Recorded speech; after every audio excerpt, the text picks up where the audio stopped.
So, Those old scientists. eh?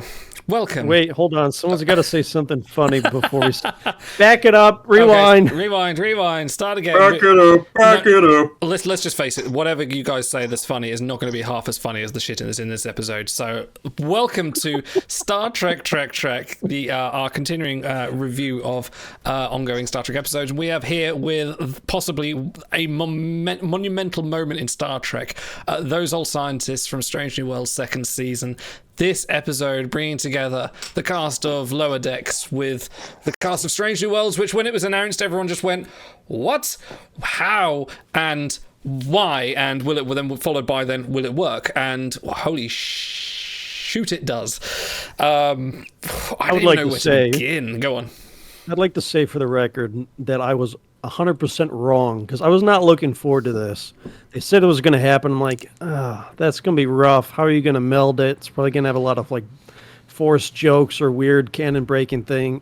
It was the perfect melding, and I couldn't be happier with how they pulled it off. It's my show to your show, my canon to your canon. It's remarkable, like this episode, how they tread the fine line between both Lower Decks and I know it sounds stupid when you think about it. Yeah, it's a crossover, of course they did, but they did it in such a way that you had the Lower Decks characters with their humour coming across as the serious, but then having their own element of sincerity whilst also adding to the ongoing plot, you know, with Chapel and Spock and Pike's sort of deterministic future and Una's acceptance on who she is. And it's honestly, this should be a masterclass in how to pace an episode where you introduce legacy characters into an existing format, because it's incredible. Okay, so right before we went live, because we're still streaming this, Stars asked me, what did you think about season 2 overall? And I've said this in other places. I don't like how they whiplash us. Cranky, I think you're with me, where they start an episode, okay, this is going to be a comedy, get ready to laugh, we're going to do lots of funny stuff. And then, like, next episode, they'll go, all right, this is really serious. And they'll do a few jokes here and there. But it's almost a one-to-one episode where they go back and forth. And a lot of times the comedy is stuff that doesn't seem genuine to the character. And I want to call up the Vulcan dictates of poetics. Thank you, Tuvok, who says a character's actions must inexorably flow from his or her own established traits. And I feel like a lot of times the comedy they go for isn't genuine to the character. And what they did here is perfection, because both sets of crews are hilarious, but the funny stuff coming from Strange New Worlds is they're playing off the other characters. It's their reactions, it's the one-liners, which are completely true to the character. I mean, the Spock smiling stuff, we'll get to that. I mean, that's its own, like, little episode within this episode. But everything else felt completely genuine to me, and which has not always been the case in season 2. So they nailed that, and they nailed the writing for Lower Decks, which you said Catherine Lynn, one of the Lower Decks writers, was in on this. So they absolutely, it's a perfect meld because both sides are true to themselves while being, you know, in on this together all the way along the whole thing. So. And yeah. And then you talk. No, having the, you know, of all the characters you could pick from Lower Decks, obviously, like Mariner and Boimler are like numbers 1 and 2. They are the main stars alongside like Tendi and Rutherford. But of all the characters that you could translate from their animated personas to the live action, like it's spot on. Like, and you can see the amount of work that Jack Quaid, because he's a bit more in focus than Mariner is. Mariner's more plays on off of Boimler in the episode more than anything, but he just was Boimler. Like, you don't, because I've seen Jack Quaid a lot in The Boys. Like, he's like main character in that, and he is a different kind of character here. But here, I don't even see Huey from The Boys. I see Boimler, and that's a testament to how much work he's put into it. Now, it's just so good.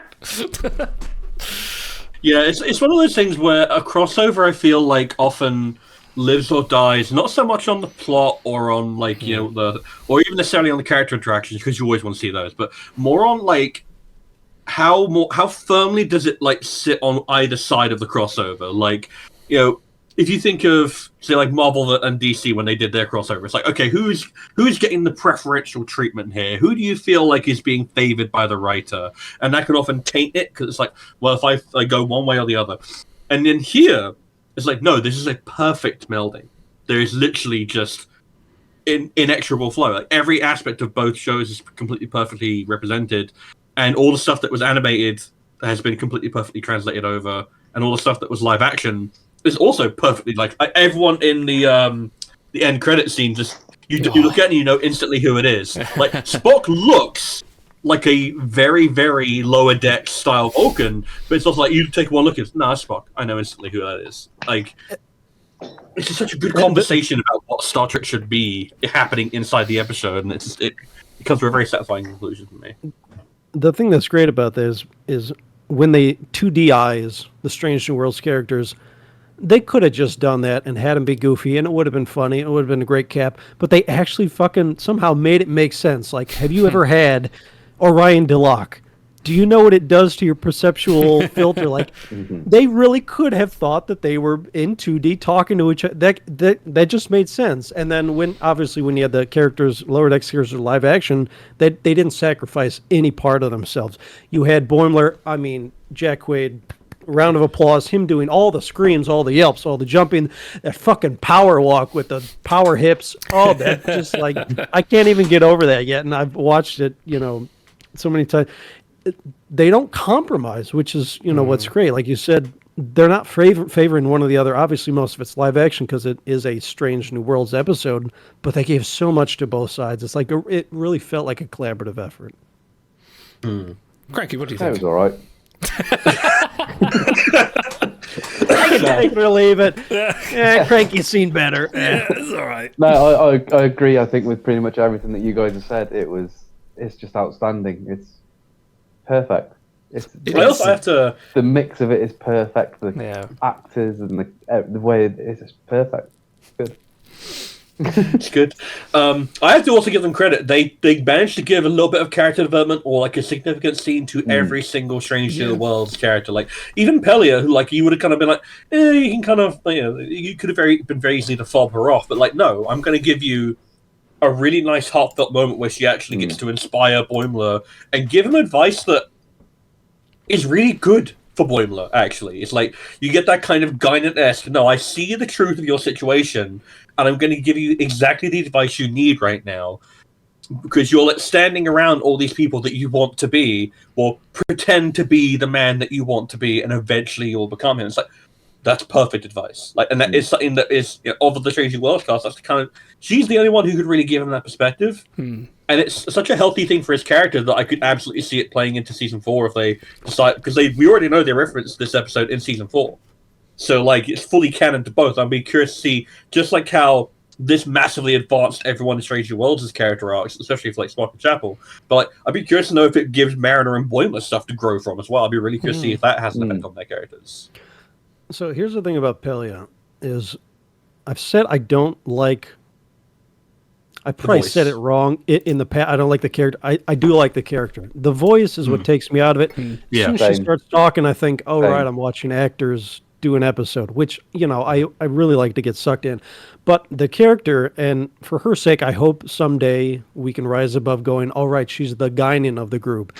Because that role of being the ancient wise one is such a powerful role. You can influence people in so many ways. Think how many times Guinan walked into Picard's ready room, and 3 minutes later he was ready to do whatever she told him to do. It's because they have that implicit trust in them, and they're willing, to buy in. So if they can keep her doing what she's doing, maybe pull back the accent. By now, it's probably too late for that. But I think she has a lot of room to grow.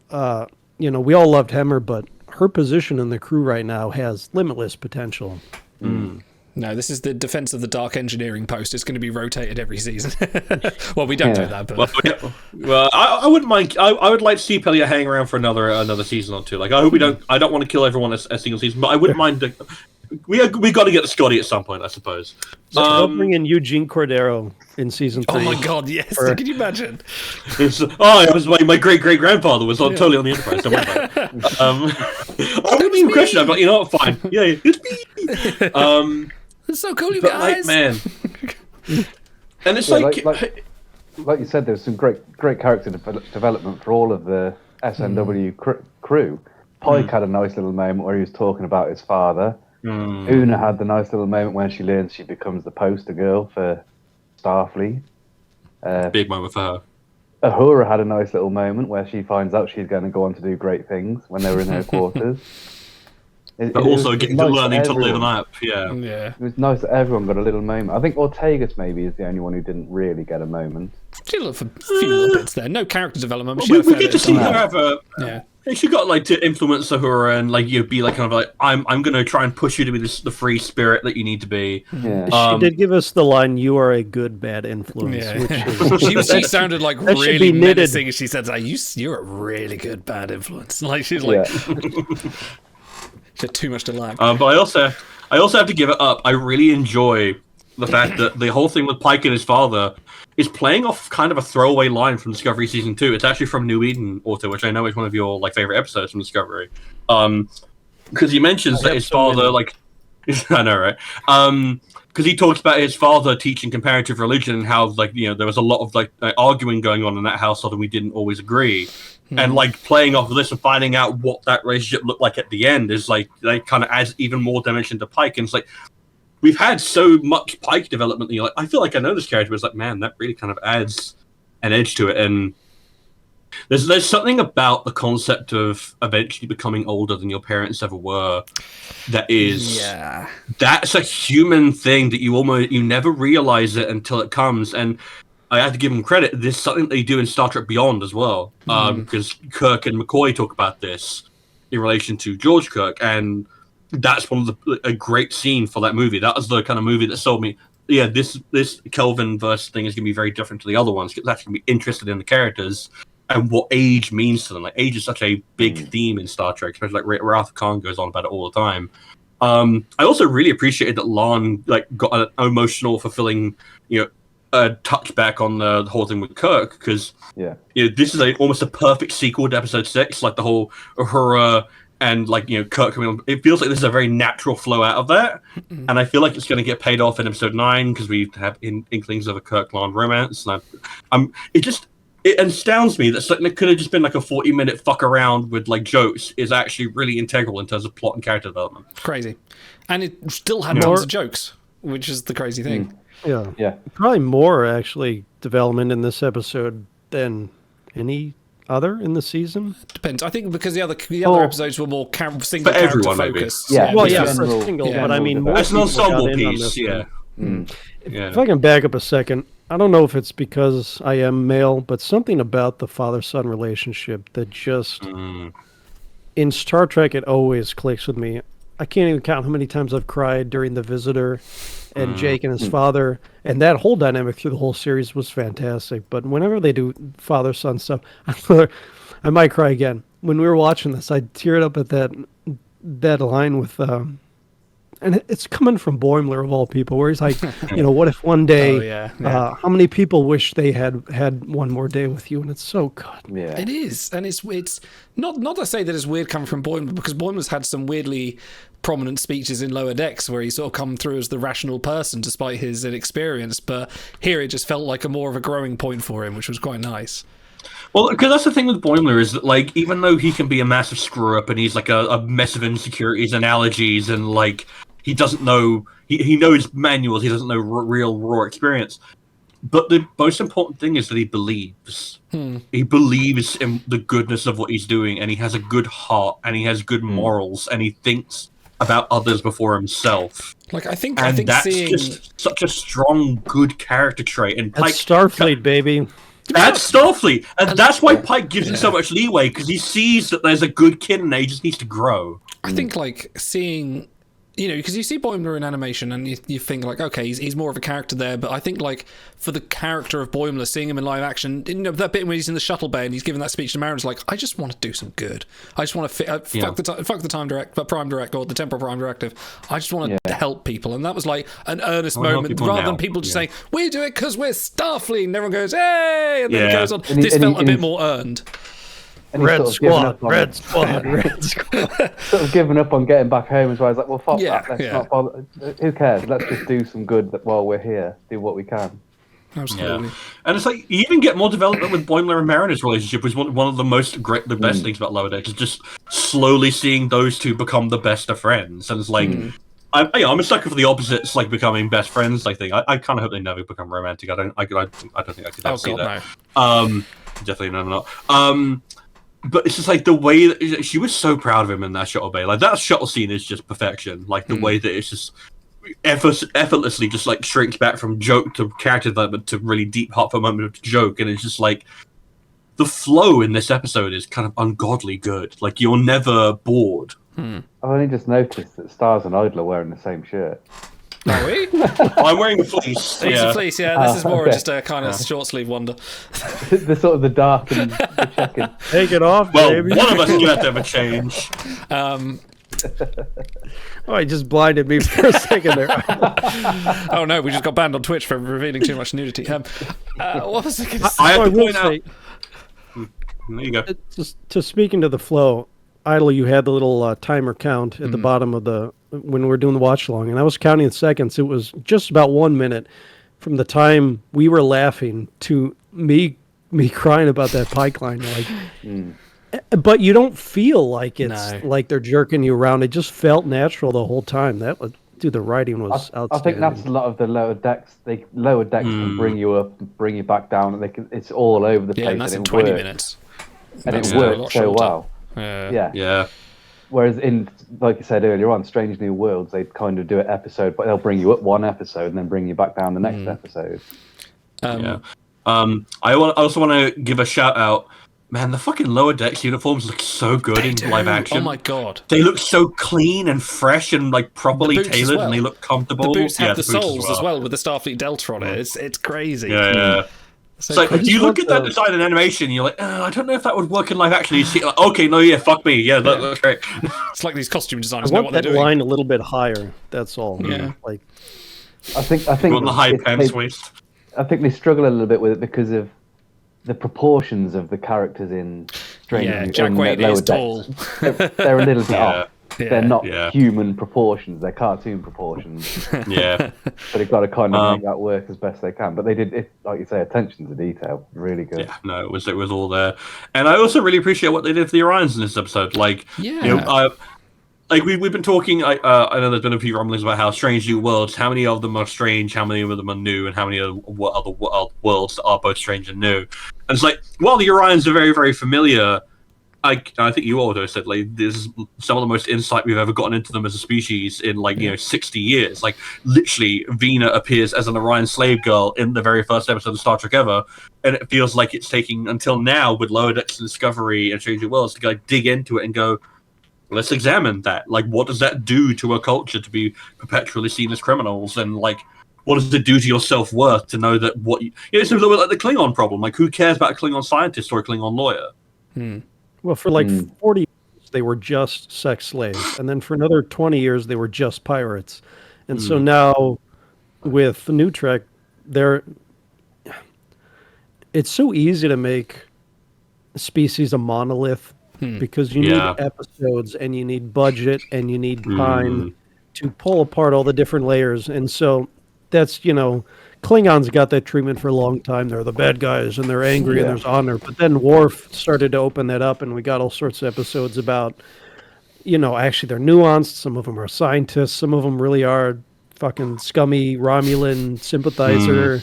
And we got the Duras and all that stuff. So, And some of them certain are wolf. races do have the benefit of, but he is a monolith into himself. Some species do get the monolith treatment, and it's nice when they can break away from that. And And they brought the ship back from the remaster of the original series, because originally in Journey to Babel, back in the 60s, it was just spinning lights, and then in the remaster, they gave it a ship model, and then they've actually developed that, and it looks really nice. Actually, I quite like the spinning lights thing. It's a very cool design, yeah. Like a spacecraft, but a hovercraft. Like that thing should be going through a bayou. I was going to say, just reminds me, it should be going through a space swamp. Or Jerry Reeves plucking a banjo in the background. Eastbound down. Let's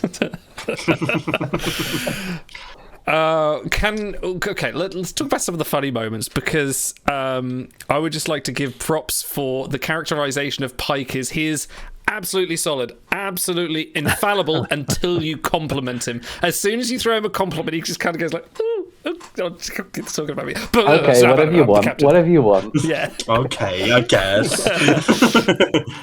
But you know, it would really. I'm trying to think of a metaphor now. Tinkle my fancy, whatever. You know, it'd be really great.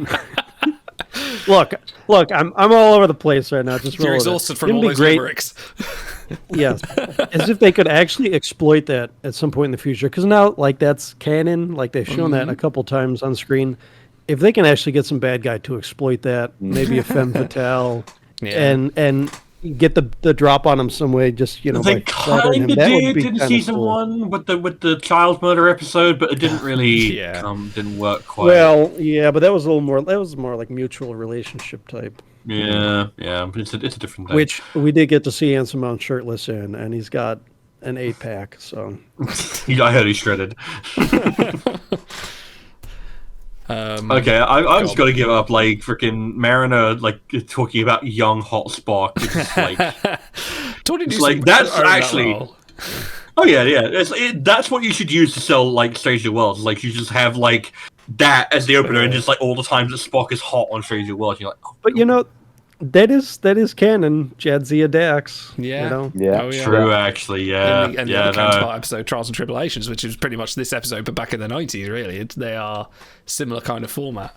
But I was going to say, oh yeah, no, I think favorite moment of Mariners of mine is when she first comes out the portal and she's just immediately just gobby, like she is in the show. Like everyone's trying to be serious, and she's just like, oh my god, like stripes on the uniform, stripes on the wrist. Oh, I'm not sure about that. Yeah. Oh, they got man, a flippy thing. They got a flippy honestly, thing. You ever notice how they talk so slow? Yeah, so quiet. Definitely There were a lot of fourth. You know, I have a big list of everything I like that I'm going to read in a second. But you guys are like ticking them off one by one. There's so many sorry. good. Well, I don't know how we can do a good and worse. Let's do good and bad moments. Let's before we do the good, because hold that's on. pretty much going to be the episode. You said the word. You said hold on. Go on. All right, before we do that, I got to get to my list. Because once Yeah, you go start for it. doing the structured stuff, then we're wrapping it up, and I'm not ready for that Okay. yet. I was going to say, we should break format a little bit, do things we didn't like about the episode, Okay. and then you can do your list, and we'll incorporate that into a good moment. So, We haven't spoken about Spock yet. oh yeah, go on. The Spock. The smiles. The laugh. Yeah, He The smile does was Frank weird. smiles. He smiles like Frank does. Well, we were going to do the do the bad parts, so I think that's where I was going to bring it up. but- Okay, okay, Let's go about that. Auto, tell me about what you did like Spock smiling. But before we get to that, I have admired. Okay, Leonard Nimoy, Spock, outstanding. There are certain times when you give a performance of a character, you know, the eyebrow, like that wasn't in the script. That was a Leonard Nimoy special. But now you cannot be Spock like Dwayne the Rock Johnson if you don't do the eyebrow. It's just it's the bitch. character. It's Spock, and so you know, Nimoy was great, and he approached it a certain way, but Peck brings this just nerdy vibe that instantly updates Spock into our century, our decade, without it doesn't pull away from the character, like because he's younger, so that makes sense as a natural extension of who he would been at the time. But that nerdiness, and I don't mean the smiling stuff, just it just fits. Like he brings such a good characterization without sacrificing any of the other established Spock elements that you would come to expect. Yeah, in fact, I have to point out, like, I think one of my favorite Spock lines from the season is when he brings them the pad. Not in this episode; it's the one on Rigel 7. It's like you know, lots of debris from 2 orbiting celestial bodies that appear to have impacted at some point. But it's like, you could have just said 2 moons. I could have, but that would have been moving to inclusion. And it's like there's something about that where it's like that's so Nimoy, and yet it's just so Peck as well. know, It's like and that that is recognizably Spock, but just it's his own interpretation. It doesn't That line feel in like this impersonation. episode. That line in this episode with Pelly, and she goes, "Madame, no, I was using, I was using It that." would And be he's like, logical to assume you were the only yeah, one. yeah. That one is Yeah, just like that's exactly very the same Nimoy vibe. Spock. Yeah. Because Nimoy had more than his fair share of jokes throughout the Oh run. yeah. Oh, But you they were stole the deadpan. sarcasm as well. So much Yeah. And they were sarcasm. cutting, and they were clever too. They weren't Well, lowest one common of my denominator favorites jokes. was the Chekhov one. I think it's from Trials and Tribbles, where it's like Oh. I was just making a little joke, Commander. Extremely little. It's just like cut down to an inch. Yeah. Okay, Idle. We always start with someone else. Let's start with your worst moment of the episode. Don't strain yourself thinking of really something. hard because there wasn't a moment in this episode. Like, it's weird. Can I have one? because- Can I go? I got one. Go on, you go one while I'll have a think. The worst moment of this episode was when it ended, and now you. That's cheating. That's cheating. You I was waiting to start to tear it down then. fucking hate it all. Well, I hated this bit and I didn't like that bit. I don't know. I don't know if I have one because, like I said, like this episode was perfect because it didn't have me looking at my phone or my watch or anything or wondering how long it was, but also didn't overstay its welcome. I didn't think, oh, hang on, this is going on too long. It felt the right amount of time and it got so much out of it. I can't think of any one scene or moment I didn't like. I actually thought it felt long, but in a good way. Like when you wake up and check your phone and see you still have an hour left to sleep, you're like, oh, good. Like that's, I'd check the clock, whatever. I'm like, oh, we have another 10 minutes to go or whatever. Yeah. So. Go on, Stars, if you've got a real worst moment. No, like, I don't think I do. I literally cannot find a flaw with it. Like, it had character development, it had humor, Yeah. it had poignancy, it had a cool look at alien civilization that made me think, you know what? Yeah, that is a thing. It effortlessly blended like animation and live action. I loved every single character that was on screen. I wanted to know more. I want another episode that is exactly like this. I could maybe do more Mariner in it. Maybe I would maybe have liked more Mariner, but that's not really a complaint. That's just a preference. But then you lose the punchline of the portal, and it's just like, Oh, Boots like plays it's Travis structured Mayweather. so perfectly. No, Is that a good thing or a bad thing? I don't I think know. that's a good thing. Nah, I was rebbing on them for it, but no, it's totally allowed. Like, Yeah. it's absolutely who. It's a good Guess what? contrast. Out of universe, Yeah. we absolutely take the piss out of Mayweather. But in universe, I'm sure he's a massive fucking hero. That's why I allow it. I think like the contrast between them coming and nerding out over the Stranger Worlds cast, all those old scientists, and the TOS cast is like, oh, but the Enterprise guys, oh my god, they were so cool. Like that's a lovely parallel. I like that. Dude, Travis Mayweather is like the Chuck Yeager of the future. Yeah, No, really. supposedly. he actually is. He's In going to the break universe, barriers. he is. Yeah. He's going to break barriers with the Warp 5 engine. Kids are going to read about him. Ortega's is going to grow up reading about Yeah, Travis too Mayweather. right. That's just the way it is. Like, literally, in Travis Mayweather's biography, it's like, oh yeah, the pilot of the very first Enterprise launch, like the Starfleet that helped form the coalition of planets. He helped pilot it through many difficult situations, including the conflict in the Delphic Expanse and, like, the whole Romulan drone incident. And it's like, well, that guy's pretty cool. The first guy Like, to ever we fly know a that he Warp did 5 nothing. engine. Yeah, totally. Speaking of susceptible to flattery, fucking Travis Mayweather almost like destroyed the whole show when he let his ex-girlfriend come on without Yeah. credentials. So, Yeah. Yeah, they cut that bit out of the Ketcher boats. All right, Cranky, do you have anything negative with this episode? No, I'm very much in the same camp as Idle and Stars. I can't find. I mean, I'm going to kind of steal your one with the Spock smile. It's not a bad thing, but it's slightly off-putting and it's slightly weird and it's a little bit abrupt. It feels almost like it's a bit forced just to give it a bit of humour. But I wouldn't say it's a bad thing. But that's about as bad as The I can thing is get. with it is that it's absolutely an embellishment. It is. It's not what I feel it's like not a Spock would smirk, do. though. Like, they don't do progression. They don't show No. you just Yeah, one he just- episode. He's like, and Yeah. So well, I mean, he was flirting in a way with Chapel in the way he was a little bit smirky in the previous episode. But the thing is, it's an embellishment made for comedic effect because, like, I don't think that Spock, even in his younger form, would smile like that. I don't think that's right. But the fact is, it communicates perfectly what is going on with him and Chapel, and it communicates perfectly to Boimler what is going on, and it perfectly allows us to take you right into that emotional conversation on the turbo lift. Like, in terms of like in-universe character consistency, yeah, I guess it's a bit of a flaw. But in terms of dramatic convenience and allowing for comedic effect to lay right into dramatic like emphasis, perfect. I feel like it's a narrative shortcut, but one that I would totally do. Like, if I was in that situation, I would absolutely do the exact same thing. like Cranky said, though, they don't need to film it. They don't need to do the fucking slow-mo zoom on his teeth. Oh, No, see, dude, that's the best. bit. That was incredible. Yeah. That was incredible. Like the smile was off-putting. The smile was off-putting. Like if he just stood there smiling, that would have been weird. But because they did it from Boimler's point of view, and he's just focusing on the smile with the appropriate kind of freaky music, that pulled me from I like suppose- what's going on to oh right, okay. I suppose that is the camera shot there where it was zooming in is a very Lower Decks. A little bit. Yeah, that's what I was thinking. It's like, isn't there it's like that episode in season 1 of Lower Decks where like Boimler has a girlfriend and you keep on getting these random zoom-ins on Mariner where she's like, yeah, she sounds perfect.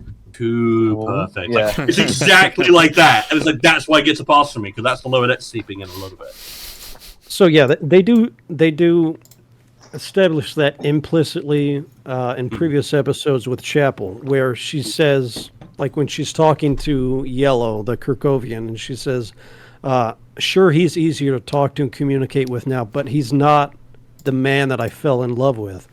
And so when he's returned to Hull, that isn't the Spock that we know. That's not the Spock that Chapel knows. So it is implicitly said, okay, he's doing that now because they're together and he wants to like meet her halfway and show that he's more.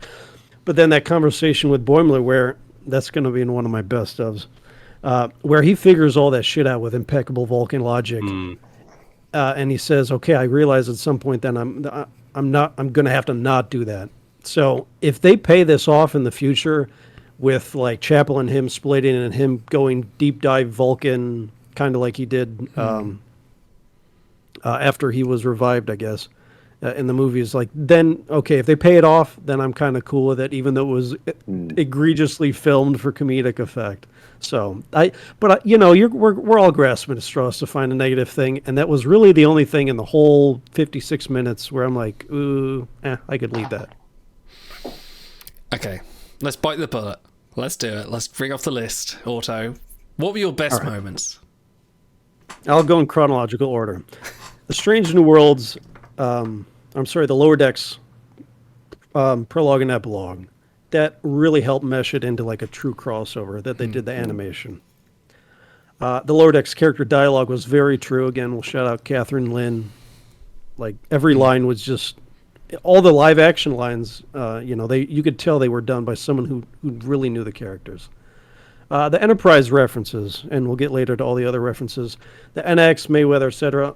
On the Shuttlepod show, Connor and Dom have talked about how the Trek verse for the actors sometimes feel a little clicky, and I absolutely get jealousy. Like everyone heaps praise on TNG and Strange New Worlds, and it can feel a little bit left out at recess, picked last at recess, if people don't love your show as much. So the fact that they brought everyone into the pool, they had all the references with, like you said, the Voyager, Hollow Imager, and Bell Riots, and everyone got a little bit. And so it was definitely, the love letter that we've come to expect, especially from season 1, Strange New Worlds.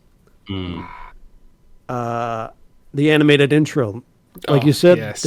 Who cares how much it costs? Give me the animated intro. They put a lot of love into that. They had the little what tardigrade thing sucking on the outside of the ship. They had the panda. That. It was great. Worf's honor. The line Worf's honor. Oh yeah.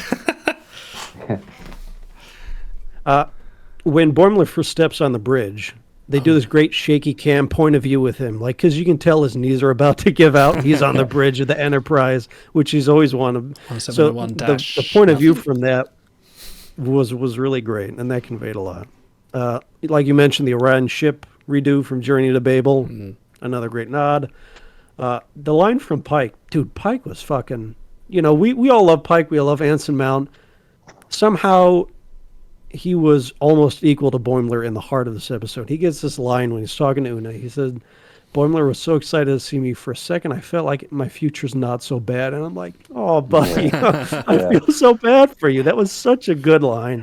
Because, they always say when you're the captain, you have to set an example. You can't show weakness, this and that. So for him to let his powerful hair down for a second and say that got to him, that was a lot.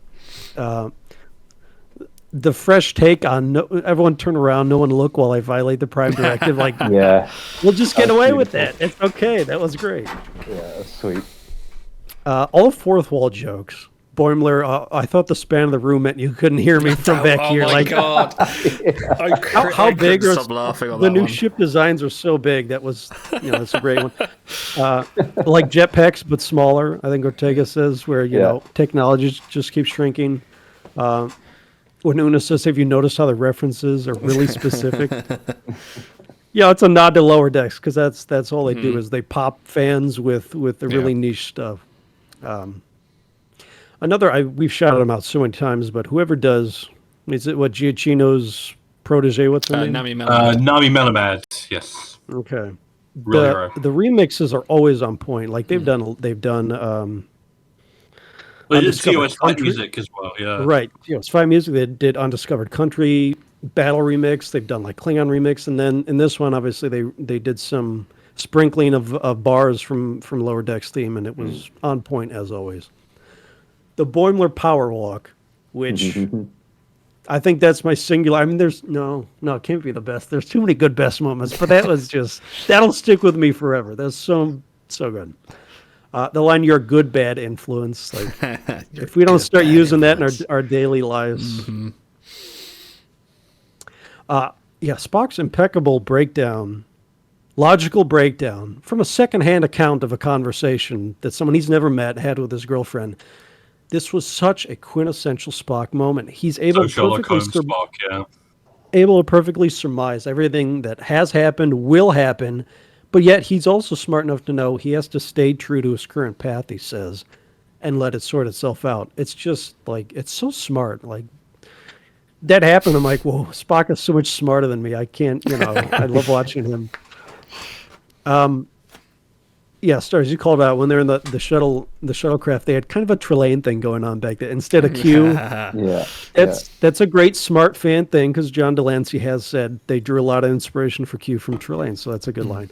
The whole, that scene, why don't you talk about that scene, Stars? Because I know you liked it more, but I'll say the shuttle pod, from inside the shuttle pod, that point of view, seeing the whole shuttle bay, just the way it was filmed, I thought was gorgeous and gave us so much better that the TNG little boxy shuttlecraft, like you can just tell that's a set. This one made you feel like you were really sitting in the shuttlecraft listening to their emotional and important conversation. Well, they do such a good job with the scale of it because whenever you look at like the outside of the ship, especially like 2009 was really bad about it, where like you see like a shuttle go into the back of the Kelvin Enterprise, and you're like, wait, there's like 50 billion shuttles sitting in there. How does that work? And it's like, and then there's on the opposite side of the scale, you've got the TOS shuttle bay where it's like this gigantic like sound stage where you feel like a million dancers should be on. It's like just one single shuttle and an empty door, and it's like this is like such a good emphasis. No, this is a shuttle bay. It's like you need to have like your clear of instruction, and they create such a good sense of scale.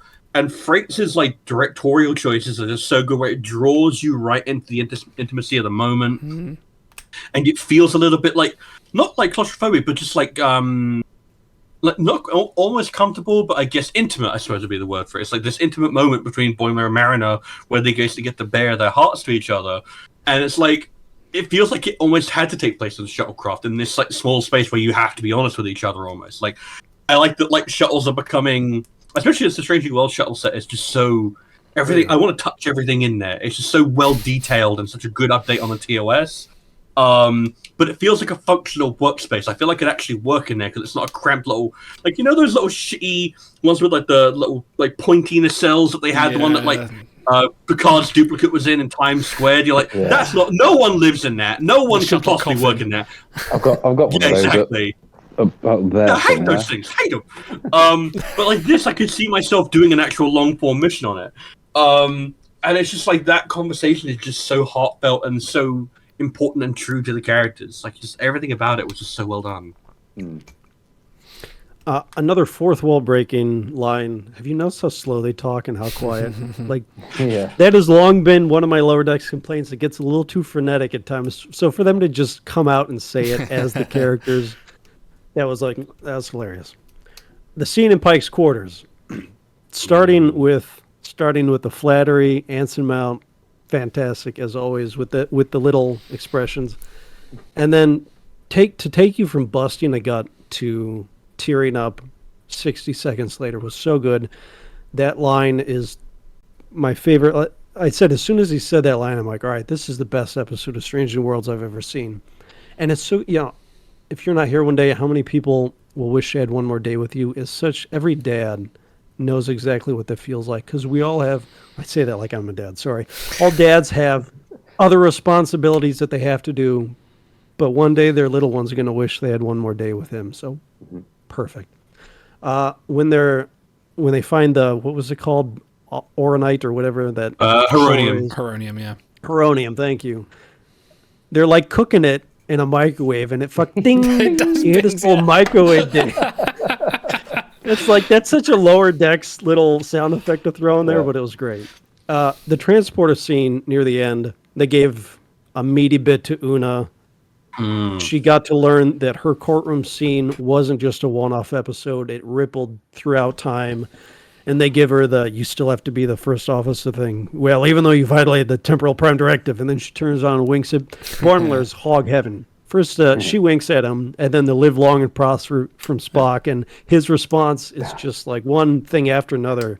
It's so good in that scene. Then they beam down, making Orion's, like we already talked about, less of a monolith. That line from the captain, where Pike says basically, you let him go and you can claim this discovery. And he says, that's all I've ever wanted. And you're like, oh, he actually is his own person and has his own feelings and ambitions and dreams. And that was great writing. And then the 2D epilogue, we already talked about doing animation before and after, helped kind of cohese it. That's not a word. Helped it mesh. Help it cohere.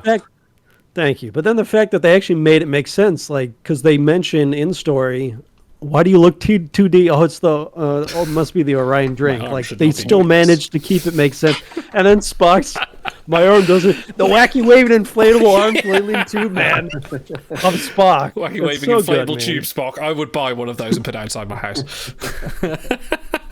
Yeah, basically one of the only scenes I haven't mentioned yet, Buddha mentions in chat, the explosion in the lab. Yeah. Yeah.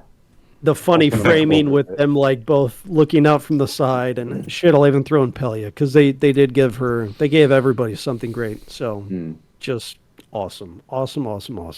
So, which one was your favorite? My favorite, Pike. Yeah. Actually, Boimler's line to Pike, that scene, but that line just hit me like a truck. That was so good. Like, if you had told someone a year ago, what's your favorite like emotional highlight of Strange New Worlds so far, and you'd be like, Boimler. a line that Boimler said to Pike. You're like, what? That's what makes a hit so good. Yeah. Cranky, what was your favorite moment? I mean, Auto's named them all already, but I think He didn't claim them, he just named them. after the first time I watched this episode, the scene in the lab with Spock and Boimler was the one that stuck in my mind. And the little do you feel lucky line, and then should I take cover? Yes, you should. It just made me laugh. I like it. But there's Otto said, there's so many good moments in it. It's hard to choose one good moment. It really is. Is it just me? I feel like I want to wait a while before watching this again, because I kind of want it to hit me fresh a little bit. Yeah. Stars. Go on. My best, I'm actually going to claim one that Otto has not mentioned yet so far, but I feel like it hits really hard, is the scene between Uhura and Mariner.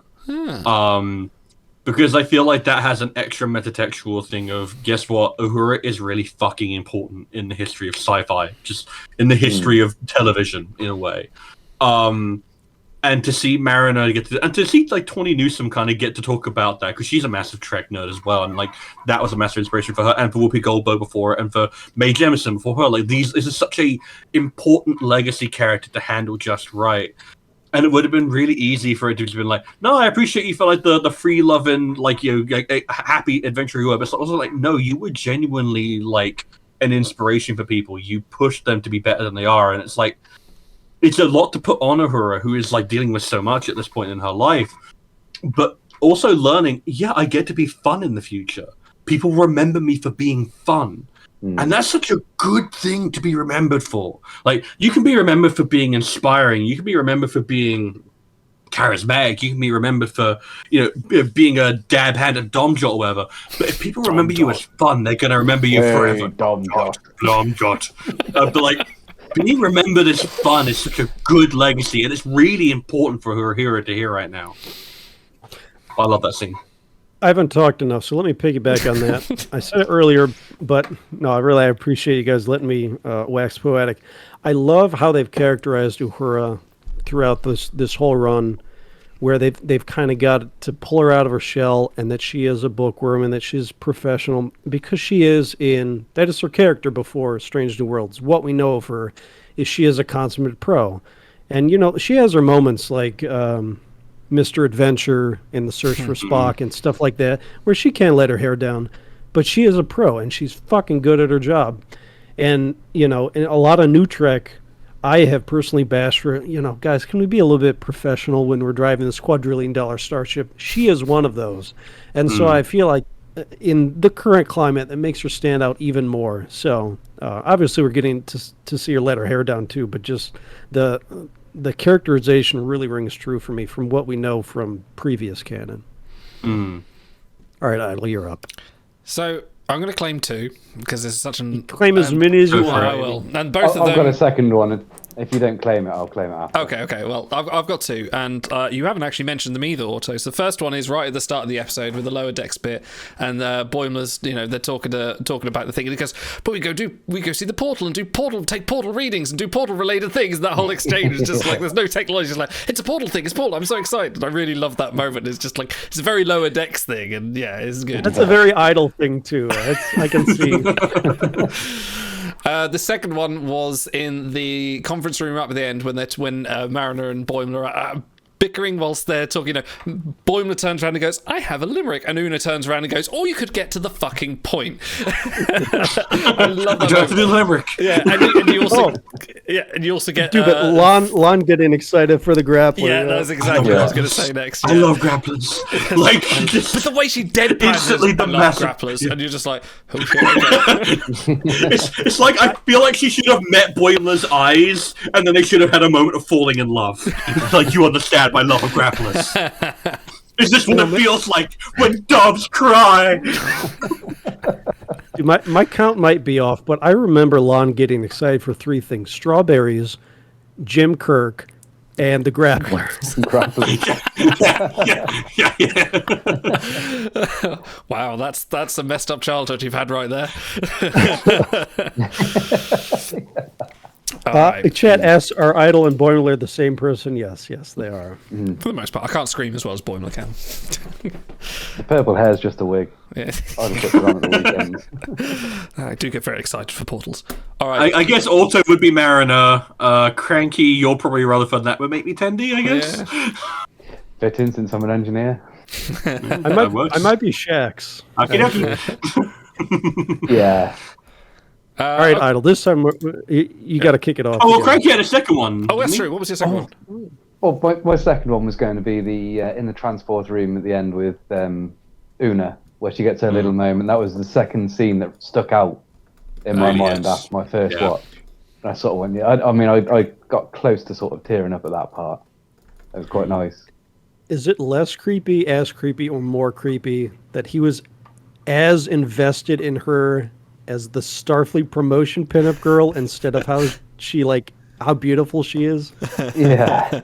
That's a very Boimler. Yeah. It's a Boimler. That's so Boimler thing. It's like, this should be creepy, but you're such a weirdo that it actually loops back around to being wholesome. And then even Jack Ransom strolls in, he's like, she's so hot. And Boimler's just like thinking about like the Latin slogan that she says. Yeah. I mean, this is a man that was raised on a raisin farm, so... That's another great Raisin little Farm, but addition, it's though, so fucking great. with Ransom. All right, Stars. Yeah, no, I was worried we weren't going to get like any other low decks in the league. It's exactly the one we needed. Oh, of course, Exactly you'd had the to. one. I mean, him being, for those that don't know, the what's his name? Jack? No. What's his name? Ransom's actor. I forget his name. Fuck, he Yeah. was I in was looking at it on Sliders. Google yesterday. Anyway, he's married to Fake fans.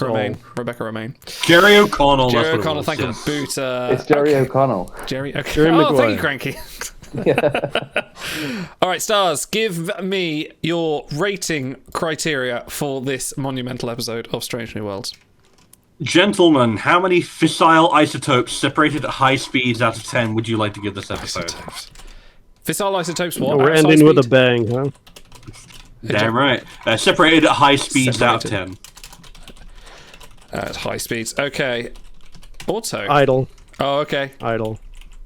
Putting you on the I spot. can. You said you sent me a comment. Say the line, idle. You sent me a comment earlier, Auto. That said, if you have to think about it too much, just go with your gut because it's a 10. I cannot say anything more than a 10 for how I want to retroactively take everything down a point or like a fraction of a point because I think we've witnessed an That's why absolutely. you don't go 10 too early. I think we've witnessed an absolutely generational moment in Star Trek here. This is the trials and tribulations of. This is these are not those of Voyagers. No, the in a future darkly. No, what was the Enterprise 2? In a Mirror Darkly. In a Mirror Darkly. Yeah. This is at the high lit tier of those episodes which are so out of the left field but work so well and are just perfect moments in Trek. 10. It's a 10. Cranky. Stars. Sucks. Cranky. Cranky. Donkey! Oh, chat. Yeah, I'm Chat, put your ratings in as well. Yeah, We'll chat, have a few you 10s. absolutely probably in as well. Go, Cranky. like you were saying, if you go with your gut. I mean, I kind of want to say 9.9. I don't want to say 10. That's Auto talking. You love this episode. It is good. It is. But I think I'm going to stick to 9.9. Oh, trash episode. Throw it away. Because if you're saying that's 10, then what happens when something comes along that's better? Then that is also perfect. That is also well. I mean, What if You it's more can't- This perfect? is what the Borg are seeking to achieve. This is perfection. No, I'm going to stick with 9.9. I think it's close enough to 10 okay. No, that's without fine. being 10. One of these days, I'm just going to give up and start breaking the scale. Like, all the good episodes are going to be like 11, 14. I do that all the time. Hey, to be fair, we've had minus scores, so you could have a. I you know. And I hate you for it, spineless- Stars. I curse your name. We could have a Spinal Tap 11. I think if there is something that is going to exceed this, but I think that's going to be very rare. But It might be the musical episode. Might be. stars. It's got to be 10 high fissile isotopes separated at high speeds out of 10. Like, just... I couldn't stop smiling and laughing. Like, me and... The first time I watched this with Brody and Marie, I will just forever remember it's one of the happiest times I've ever been in my entire life. I was never just so happy to be sitting down watching a TV screen with my best friends. It's just incredible. I won't take that personally, though. I said one of. Okay. It is, whatever. You're going to meme on me. It is 9.9. But, provisionally, I'll allow it. if in the future the Spock Chapel thing comes true, where he rededicates himself to be Vulcan because of their relationship, I will retroactively bump it up to a 10 because then it was Hold you to that. paid off. So 9.9, but dude, it was easily the favorite of any of the episodes we watched in 30 Treks already. Yeah. The It's Strange a New Worlds highlight. episode. That's crazy. By far.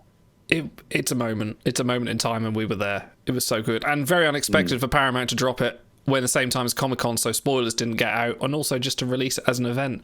It was, especially. Well, I don't think we even mentioned that Jonathan Frakes directing the episode as well, which is another mark against its success. Not against this, mark for its success.